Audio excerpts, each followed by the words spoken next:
News ചാനലിൽ ഇപ്പോൾ full വൈറലായിക്കൊണ്ടിരിക്കുന്ന ഒരു വീഡിയോ ആണ് ദിയ കൃഷ്ണയുടേത്. എന്തിനാണ് അവരൊരു എന്തോരം എഫേർട്ട് എടുത്തിട്ടായിരിക്കും അറിയാം ഒരു സ്ഥാപനം ഇത്രയും നല്ല നിലയിലേക്ക് കൊണ്ടുവന്നിട്ടുണ്ടാവുക. അത്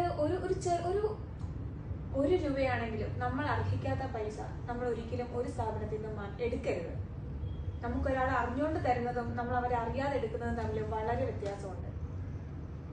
ഒരു സ്ഥാപനം അവരങ്ങനെ ഉയർത്തിക്കൊണ്ട് വരണമെങ്കിൽ അവർ നല്ല രീതിയിൽ എഫേർട്ട് എടുത്തിട്ടുണ്ടാവും. അതുകൊണ്ട് സ്റ്റാഫുകളാണ് പ്ലീസ് ഒരിക്കലും ഇങ്ങനത്തെ തെറ്റ് ചെയ്യരുത്.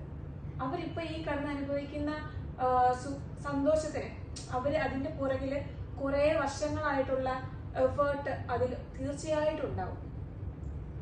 അതുകൊണ്ട് ഞാൻ സ്നേഹത്തോടെ എല്ലാവരോടും പറയുകയാണ്, ഈ വീഡിയോസ് കാണുന്നവര് സ്റ്റാഫുകളായിരിക്കാം, ചിലപ്പോ ജോലി അന്വേഷിക്കുന്നവരായിരിക്കാം, പല കമ്പനികളുടെ കീഴിലും വർക്ക് ചെയ്യുന്നവരായിരിക്കാം. ദൈവത്തെ ഓർത്ത് ഇങ്ങനെയുള്ള ചെയ്തികൾ ആരും ചെയ്യരുത്.